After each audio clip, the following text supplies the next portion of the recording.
Bismillahirrahmanirrahim. Assalamualaikum warahmatullahi wabarakatuh.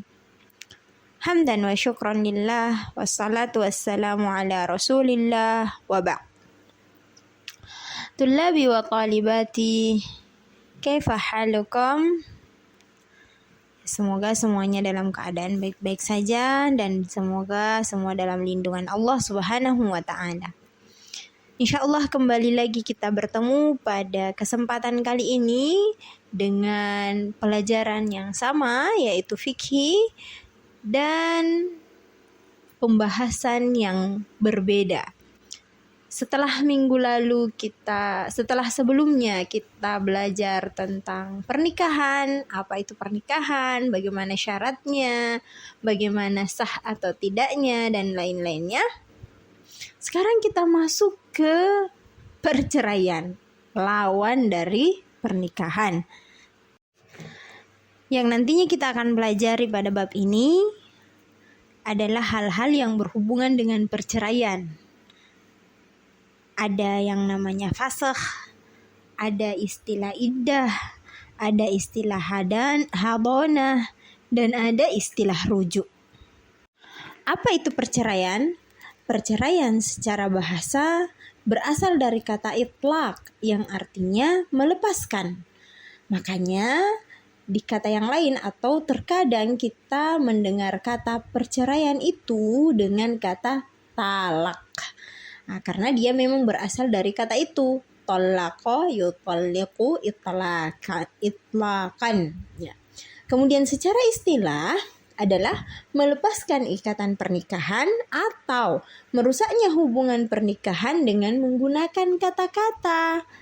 Sedangkan pengertian perceraian dalam kompilasi hukum Islam ada di pasal 117 menyebutkan bahwa perceraian adalah ikrar suami di hadapan sidang pengadilan agama yang menjadi salah satu sebab putusnya perkawinan.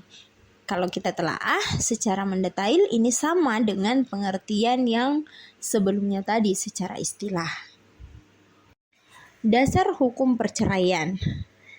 Emang boleh cerai? Ya ternyata di dalam Islam memang diperbolehkan cerai.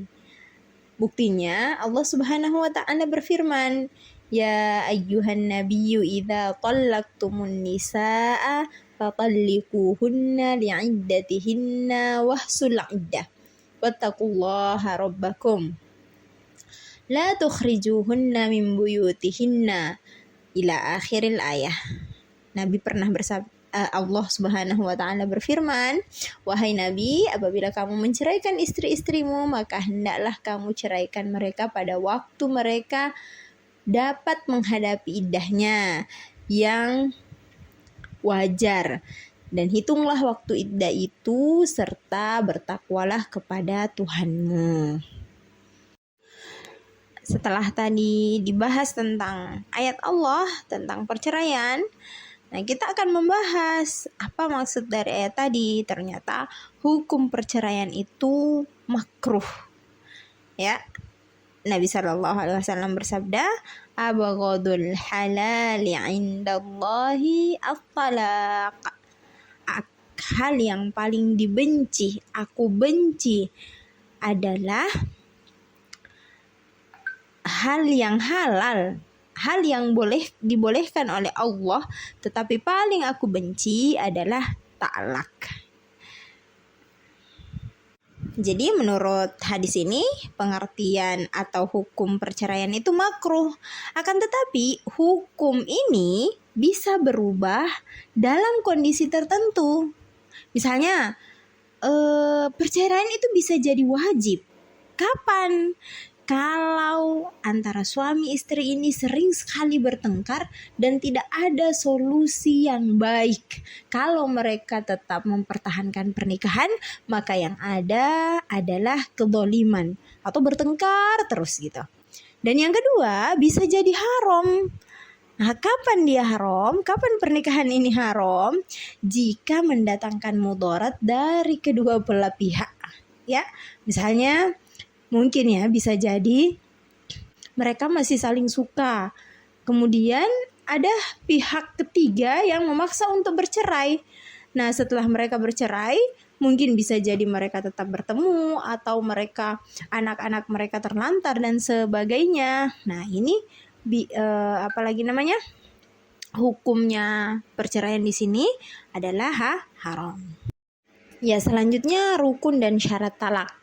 Jadi ada 3 rukun talak. Maksudnya nanti talak itu bisa terjadi kalau ketiga ini ada. Yang pertama ada suami, ada istri, dan ada lafaz atau ucapan talak. Ya, ini rukunnya. Kalau salah satu di antara mereka tidak ada, berarti tidak bisa terjadi perceraian, ya. Dan yang kemudian yang kedua adalah syarat dari setiap ketiganya, adalah syaratnya suami, syaratnya istri, syarat lafaznya bagaimana. Yang pertama, suami yang harus menjatuhkan talak. Jadi kalau istri yang menjatuhkan talak, maka itu tidak sah, ya, karena talak itu berada di tangannya suami.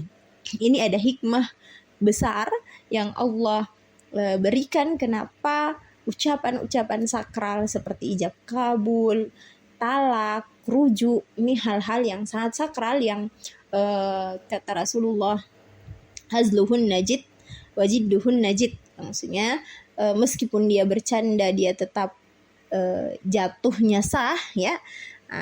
Dan ini hikmah diberikan kepada laki-laki. Kenapa? Karena laki-laki lebih mengedepankan rasio, mereka lebih berpikir daripada perempuan. Kalau perempuan, mereka mengedepankan ego, emosi, ya.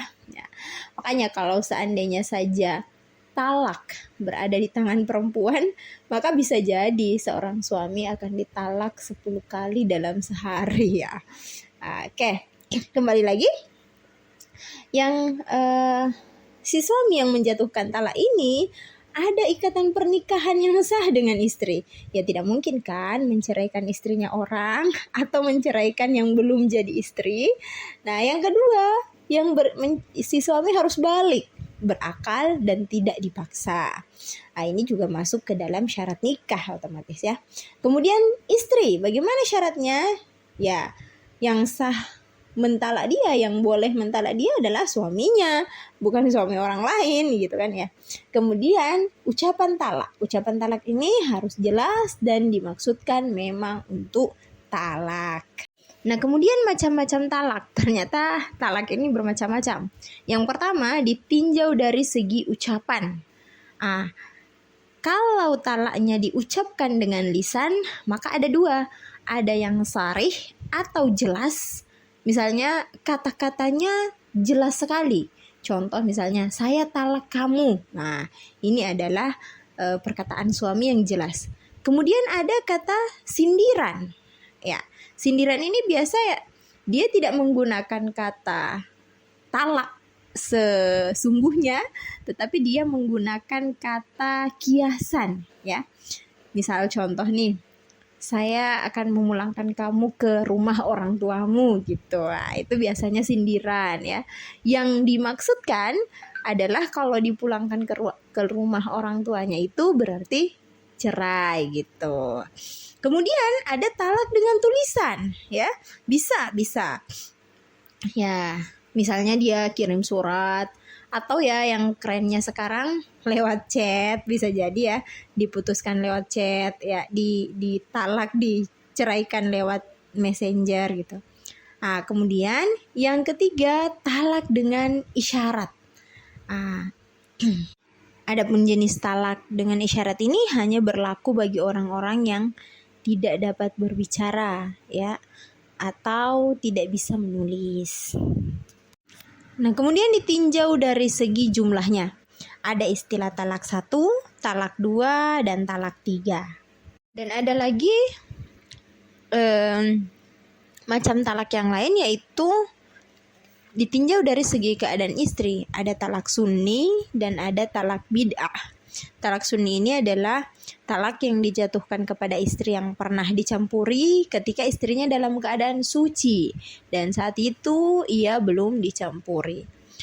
Ketika hamil dan jelas kehamilannya. Sedangkan talak bid'ah yaitu talak yang dijatuhkan kepada istri ketika dalam keadaan haid Kemudian dalam keadaan suci yang pada waktu itu ia sudah dicampuri suaminya, talak ini hukumnya haram. Nah, sekarang talak ditinjau dari segi boleh atau tidaknya rujuk. Jadi talak ini perceraian atau perpisahan antara suami dan istri, tetapi bisa diperbaiki dengan istilah rujuk, ya. Boleh tidak rujuk, dan ternyata cerai ini atau talak ini dibagi dua. Ada istilah talak roj'i. Talak roj'i itu ya talak yang dijatuhkan suami kepada istri dan dia masih boleh rujuk kembali sebelum masa iddahnya berakhir, ya.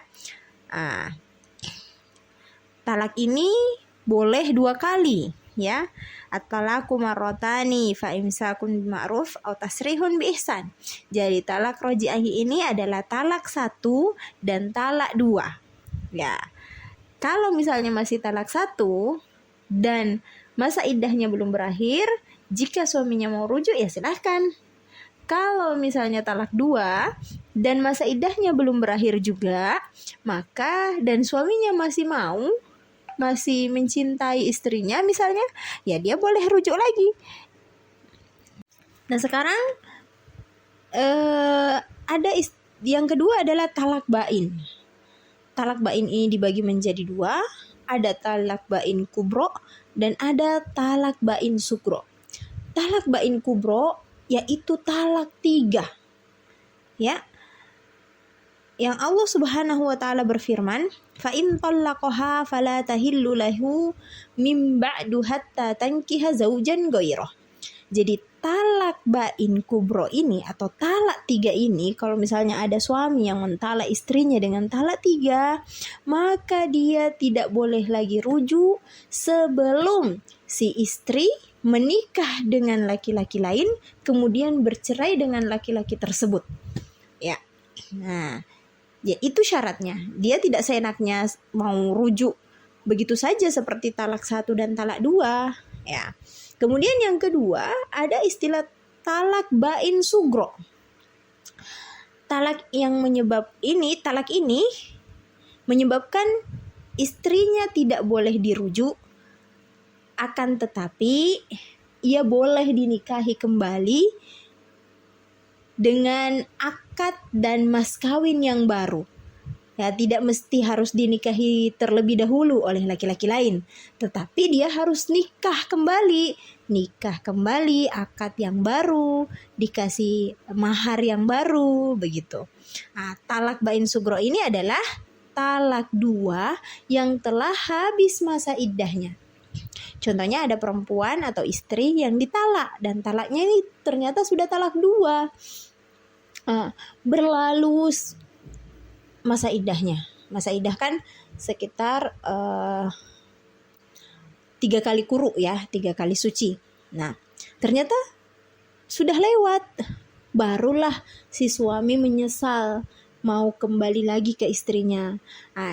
Kalau keadaannya seperti ini, maka tidak dengan ucapan saya rujuk kamu, enggak, tetapi harus dengan menikah kembali, ijab qabul kembali, dan memberikan kembali istrinya mas kawin yang baru. Ya, demikianlah pelajaran kita tentang talak. Semoga semuanya dapat dipahami. Dan untuk apa kita mempelajari talak ini? Agar kita tahu hukum-hukum talak, kita bisa melihat, bisa membaca bagaimana keadaan di sekitar kita. Kita mengetahui apa sih sebenarnya penyebab terbanyak atau penyebab yang paling mempengaruhi perceraian ini. Sebisa mungkin kita menghindarinya, ya.